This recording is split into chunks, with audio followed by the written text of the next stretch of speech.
Ladies and gentlemen, he was appointed the CEO of WGC in November 2018.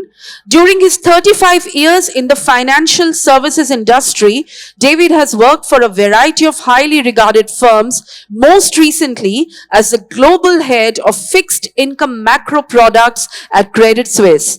Prior to that, he held the senior trading roles at both Credit Suisse and UBS Investment Bank.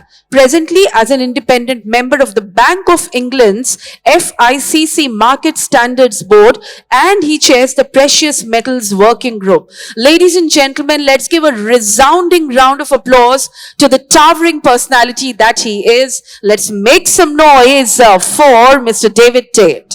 As you've heard, my name's David Tait. I'm the CEO of the World Gold Council. I would just like to apologise for those who have only heard me speak relatively recently, and I chose not to change the speech, largely because I wanted to reiterate the point. So a small apology to those who have listened to me recently. That being said, this is my first time attending the India Gold Conference and visiting this lovely city. So thank you for inviting me. Before taking the role as the CEO of the WGC, I spent 35 years, as you've heard, in investment banking.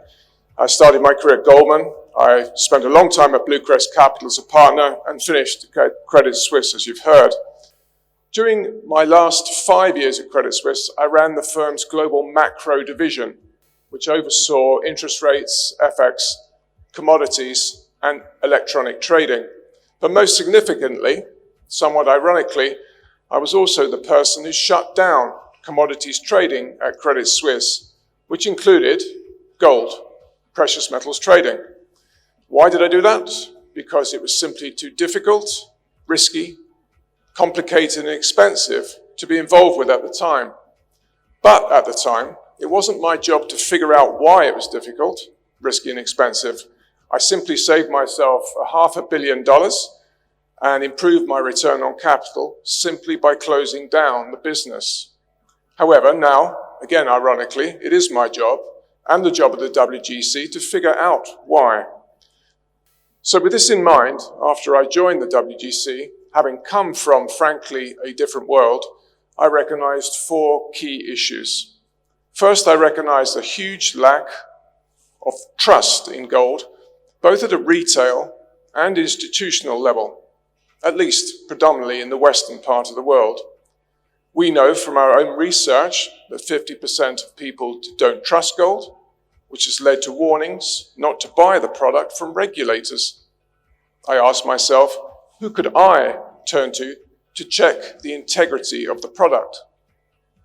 Second, it was clear that 60% of people literally don't understand gold or how to safely access or invest in the asset, again leading to warnings not to buy the product from regulators. I was left asking, where do I go, or how do I safely access this product 24/7? Third, I recognized a highly fragmented global gold market. I have likened it many times, forgive me, to medieval England, with various kings and fiefdoms ruling over their own little patch, working together in a haphazard but inefficient manner. I was confused. Why were these markets not joined up and fungible and hence more attractive to global investors and asset managers? And finally, there appeared to be a lack of global governance and regulatory oversight. Unlike other parts of the financial markets, there is no overarching entity or body drawn from the entire supply chain working for and on behalf of the gold industry. I asked, who's got responsibility for our industry's future? Has its development been little more than Darwinism so far?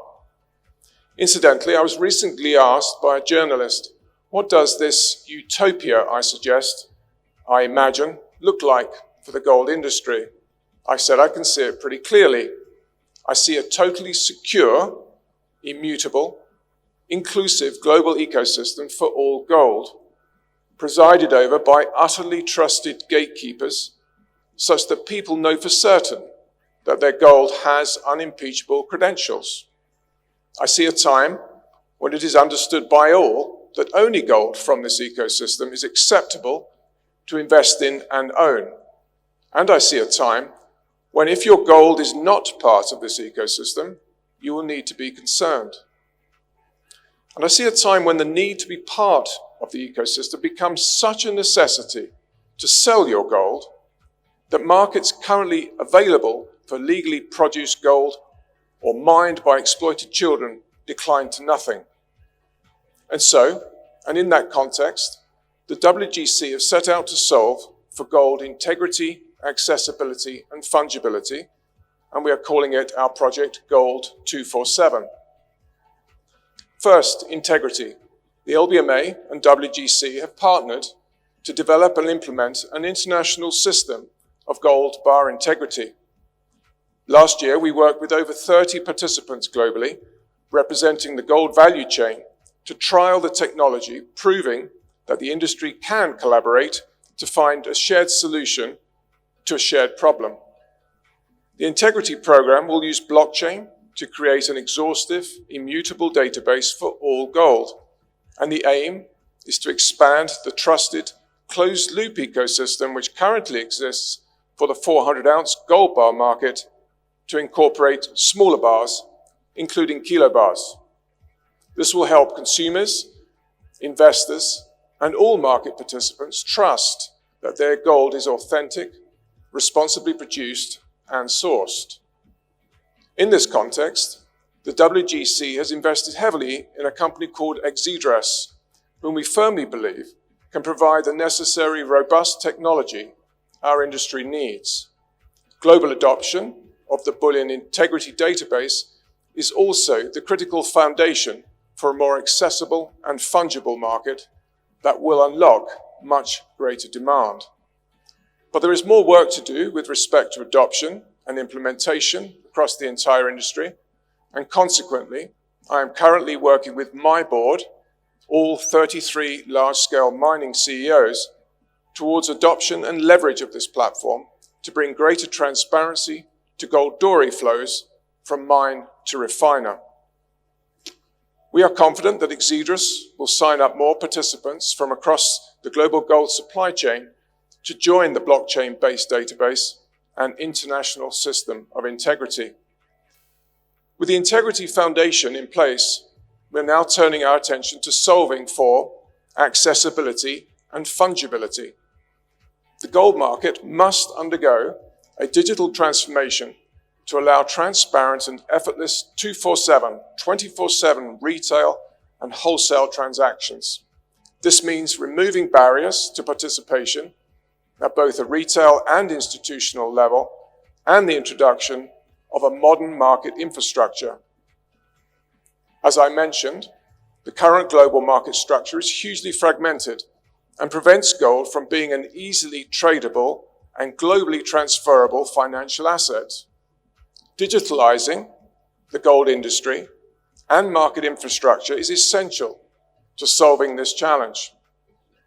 In order for gold to be accessible and fully fungible, the entire industry must work together to establish a global digital standard to which all participants can adhere. Standardizing gold into a fully gold-backed digital format that removes risks, lowers barriers to entry, improves participation, and lowers the capital costs for institutional investors must be our goal.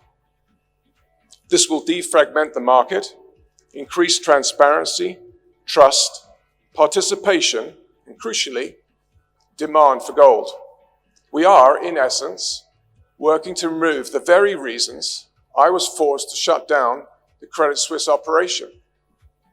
There is a sea of institutional money waiting for gold to be an easy investment, and waves of young future investors waiting to buy and invest in gold when it mirrors other top-class financial assets. Just imagine the new use cases, such as collateralization and forms of funding, waiting for a digitalized, fungible, and easy-to-use gold. And to my last point, governance. The entire value chain needs to draw together as one to chart the next 5, 10, 25-year journey and discuss topics such as integrity, ASM, recycling, and even hand-carried gold. It is necessary for each market participant to put differences aside and work together to grow the whole gold market pie. We have before us a great opportunity. Technology has finally given us the chance to place gold alongside all other mainstream financial assets and remove the barriers that have held it back for so long. However, no one stakeholder can deliver this on their own. I will say again, only the entire industry working together as one, under one banner, can make this happen. In this context, last October, the whole gold industry came together for the very first time in Lisbon to sign a Declaration of Responsibility and Sustainability Principles, which formally expresses a shared commitment to operating in a responsible and sustainable way based on a clear set of shared goals. The meeting set the precedent for working together as a combined industry towards mutually beneficial goals. I'm thrilled to say that once again, this group has come together, and the second meeting of this pan-industry group is taking place here in Kolkata tomorrow, and you will hear from my colleagues and some of the signatories in a few minutes. It's pleasing to me that this pan-industry group is meeting here, as it reflects the importance of India to the international gold market, and I'm delighted that we have such good representation from Indian associations and indeed associations from other leading gold markets. A further recent example of how powerful collaboration can be is at the Financial Market Standards Board, or FMSB, and the multi-stakeholder working group convened to identify necessary enhancements to the OTC gold markets. Over the past 4 years, the Precious Metals Working Group, which I chaired, made up of the world's leading banks, financial institutions, the LBMA and the World Gold Council, has undertaken an extensive review of this market and published a number of observations as to how fairness, effectiveness and transparency can all be enhanced. In fact, the latest and final report was published last month, and I'd encourage you all to read the reports to find out more about how this work will change and indeed improve the global gold markets. For example, the FMSB's final report, one of the many observations identified by the working group, was the fact that gold is not recognized as a high-quality liquid asset, HQLA, and this requires collective industry action to alter. We will be working alongside the LBMA and key industry stakeholders to address both this hugely important issue and a number of other significant market developments. In India, we are actively working on enhancing gold's relevance amongst young Indian consumers through multimedia marketing campaigns like You Are Gold and Power Your Portfolio with Gold. These campaigns showcase gold as a symbol of self-expression and a trusted asset in investment portfolios, emphasizing its versatility and long-term value. In addition to these impactful campaigns, we have actively supported the Indian government's efforts in the establishment of the IIBX. We believe this exchange will provide liquidity, price transparency, and risk management features, ensuring the quality and authenticity of gold. It has been a pleasure working with Ashok, and I think there is a great future for this exchange, as you've heard. By embracing technology and creating a seamless marketplace for gold, India can position itself as a significant bullion trading hub. We are proud also to be working to create a self-regulatory organization, or SRO, which will draw together all the stakeholders from the value chain. The consultation process has been very inclusive, and we have listened to all stakeholders. It's critical that the industry in India comes under one unified banner and improves its standards and best practice. This under a single banner concept is being adopted in places like Germany, and we are working on similar initiatives in Singapore, Australia, and the United States. My ultimate goal is to draw the SROs together across the board and for them to be collectively represented at a global level. It is clear for all to see that the world's governments and regulatory bodies will continue to push for a totally transparent, fair, and effective gold market. So we must work together as an industry to develop universally accepted solutions that ensure our market operates at the highest levels of integrity. To conclude, digitalization will transform our market, but there is no point digitalizing an asset that isn't completely trusted. We have an opportunity to make gold accessible to all at a time in our history when the world is crying out for safer assets. The future of the gold market is now firmly in our hands. Thank you for listening. Thank you for that address, sir, and it was full of optimism and inspiration.